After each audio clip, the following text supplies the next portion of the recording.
Welcome to Uncaged. Today we're speaking with Hisham Qasim. Hisham's had an amazing career. He's spent a lot of it doing something that we all wish we could do, which is working in the toy sector. He is the chief commercial officer at Toys R Us, and he's certainly played a huge role in the evolution and innovation in the retail sector in Saudi Arabia.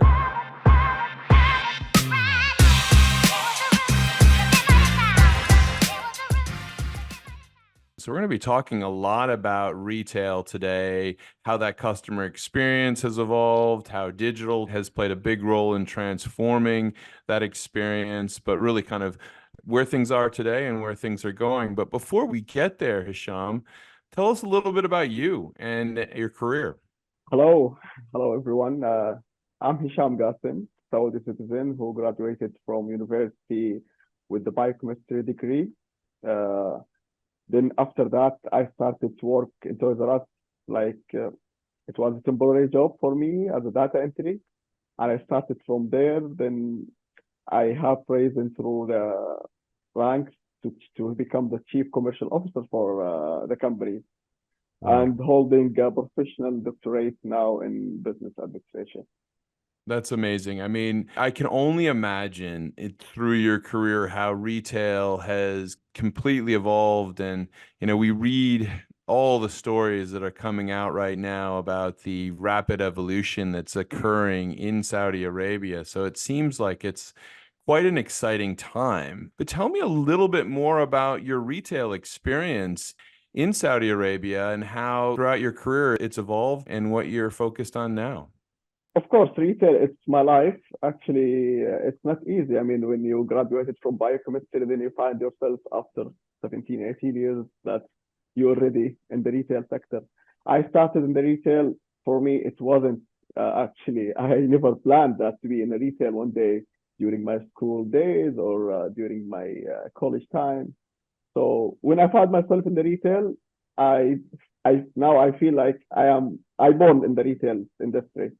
So my story with the retail started, as I told you, from Toys R Us, and it started like a temporary employee. But when I get inside the retail and the dynamic inside the retail, I mean, I couldn't get out of it. I'm always saying that, I am lucky or I'm the luckiest person ever in the world because I started my career in the retail industry. This is one thing. The second thing, or the more important thing, that I started with Toys R Us.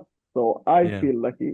I mean, to start or to spend your life with the toys, with the joy, with fun. So I'm always saying that I am the luckiest person ever because I'm working in the toys industry. Second thing, that's because I am working for, I mean, the biggest or the largest authority for the toys in the world, which has the biggest toys chain in the world. Well, tell me a little bit now. I mean, so retail is an exciting sector. It's a challenging sector for Mm. sure. I think of some of the shifts and changes over the years as digital becomes more critical, but Yeah. experience shifts, data becomes big. When you look into the out in the market and what's happening in the broader sector, what are some of the big trends that you're seeing that you're focused on right now? Of course, retail in general has been changed during the past few years. Even for us, I mean, we used to be like a normal classic retailer who has store trying to operate these stores, and I think nowadays it's not exist anymore. I mean, this kind of being just a physical retail. Our strategy at the moment, I mean, what we have done, I mean, during the past few years, that we had a strategy to become an omni-channel, not anymore like a normal or classic retailer. So we had very old IBM system that time in the I mean in the point of sale. We have different system in finance. We had different things in HR. So we decided, you know what, we should when we have if we have this strategy, we have to make it happen. To make it happen, I mean, we need to invest a lot. First thing we did to make this transformation happening, we invested in the ERP system. At the moment, we have one ERP system for everything, even for the e-commerce. So all our, I mean, channel or our, I mean, touch point, it's connected with one system at the moment. Mm. Uh, so yeah, I mean, at the moment we are like we can say we are an omnichannel. We are a modern retail. We have online, we have offline. I mean, stores. We have vending machines. We have toy truck. We are even available in everywhere in all delivery apps, marketplaces like Amazon, Noon.com.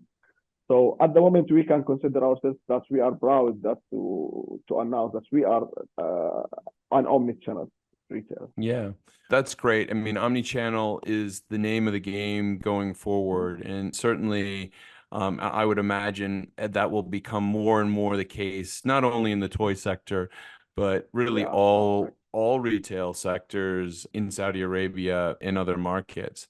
I mean, if you were to think about some of the kind of particularly unique challenges in Saudi Arabia that you Mhm. faced versus other markets, give our kind of international viewers and Okay. listeners a flavor of the commonalities and differences that they might see in a Toys R Us. Okay, when it comes, I mean, to retail, I mean, the challenges of the retail, I think everywhere it's almost the same. I don't think it will be specific for Saudi or there is different.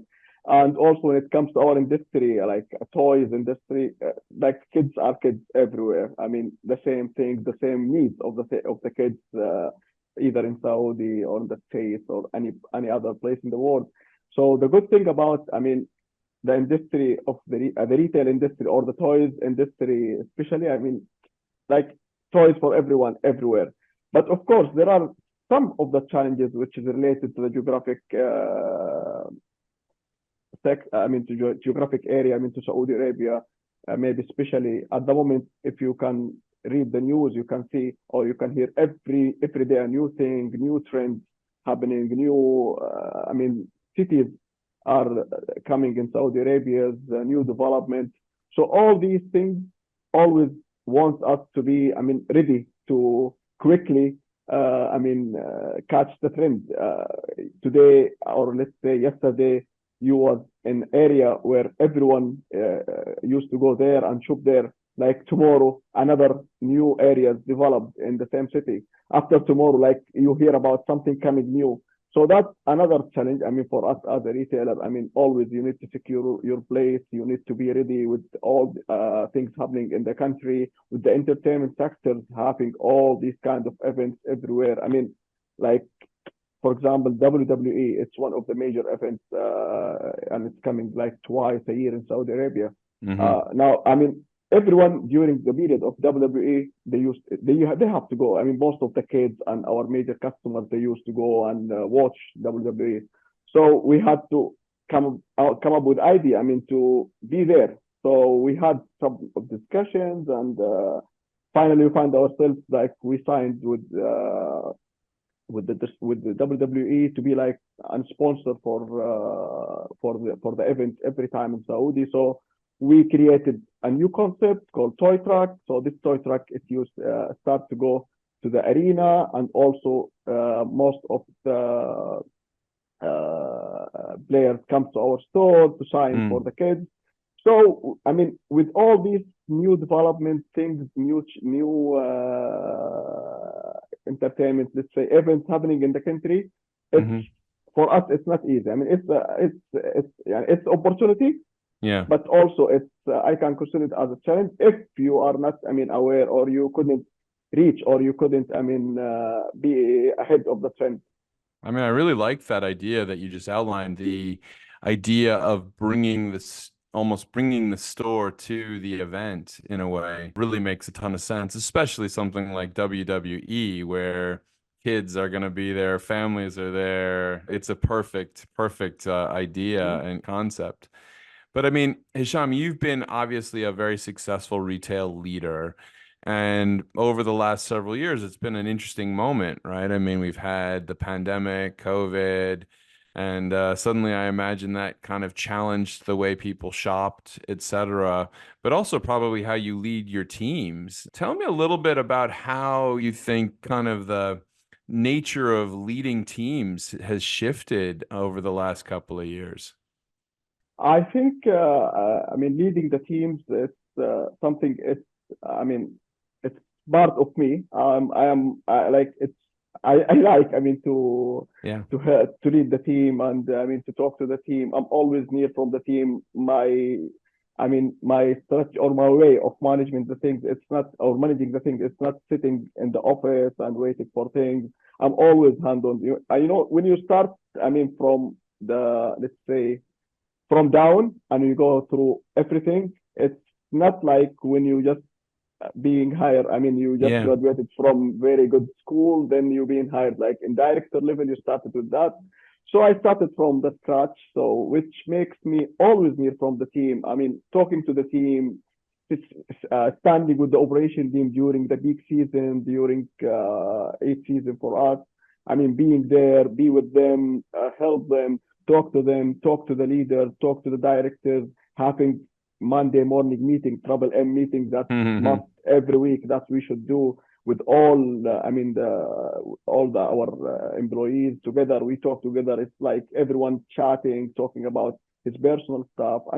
We are doing a lot of things, a lot of strategies that when it comes to the leadership or mentorship, let's say, things. But the other important part, which playing a major role, setting up a KPIs for the team, and Yeah. having the things, more into, dashboards. At the moment, the good thing that we have very great team, in-house team, who's utilizing the Power BI to create.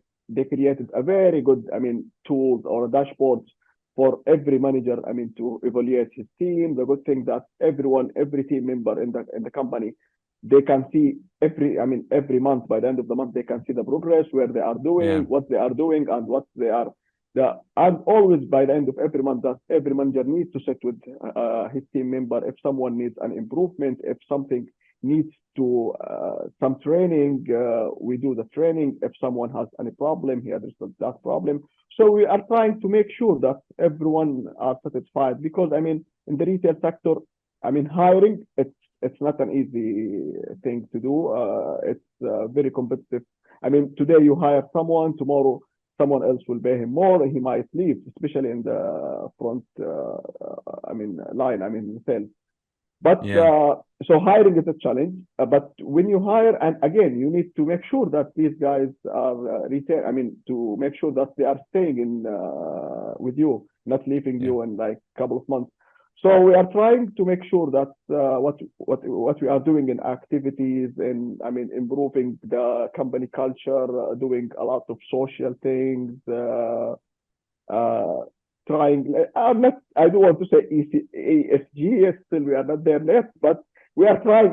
To improve everything, that to make sure that our team Yeah. are really happy. At the end, we believe that if the employees, or the team, we're happy, definitely this will reflect on the customer service, and it will. How can you not be happy when you're working with toys all day, right? I I guess think that's that's big part of it. Yeah. yes, exactly. But Hisham, I think, we've seen this revolution to kind of omni-channel retail over the last decade, and that's certainly going to get more and more developed, and the digital shift. But when you look out over this year, what are the big changes and evolutions that you think are going to continue to shape the retail sector? I think AI, definitely the AI.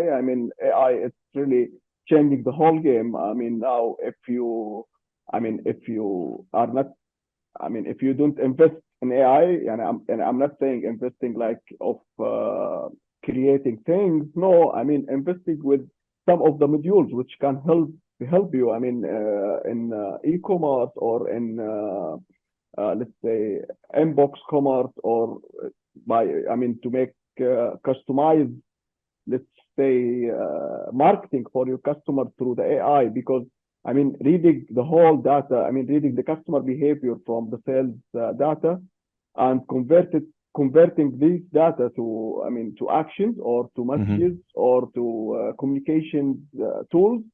I think always you need a smart thing, to do that.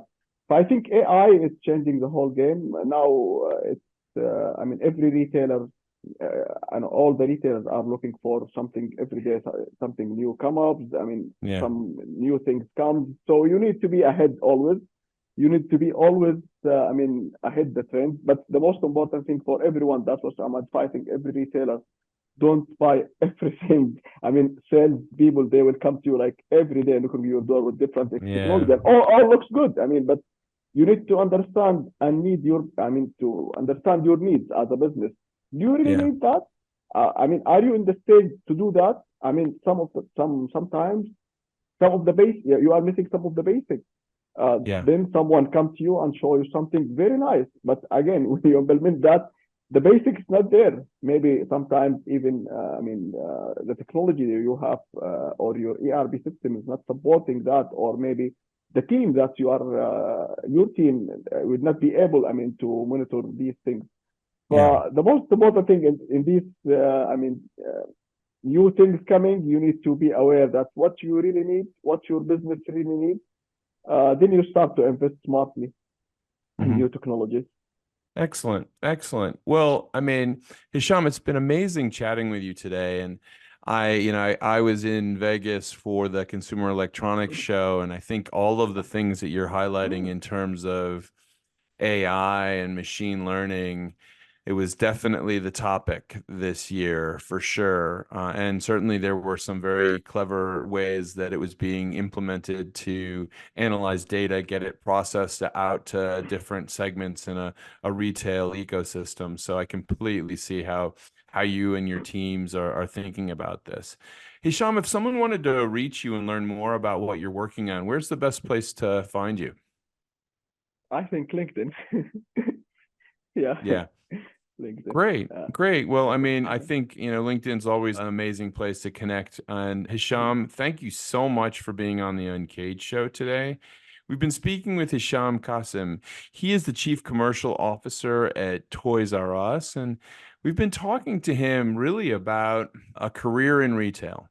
Perhaps not necessarily exactly what he thought he would end up doing, but someone who's played a role from starting out and kind of the ground level all the way through in the retail sector, and now quite a prominent leader in the Saudi Arabian retail market. And we've been talking about really that transformation, whether it have just been the digital element, but now that's really shifted into a very active and a very robust omni-channel approach to retail, and how that's going to continue to evolve, and how AI will perhaps provide better insights and better ways to build more powerful experiences, and in the short term, get more toys out to all the kids, right? So that's the key thing. Hisham, thank you so much for being on the show today, and we look forward to having you back.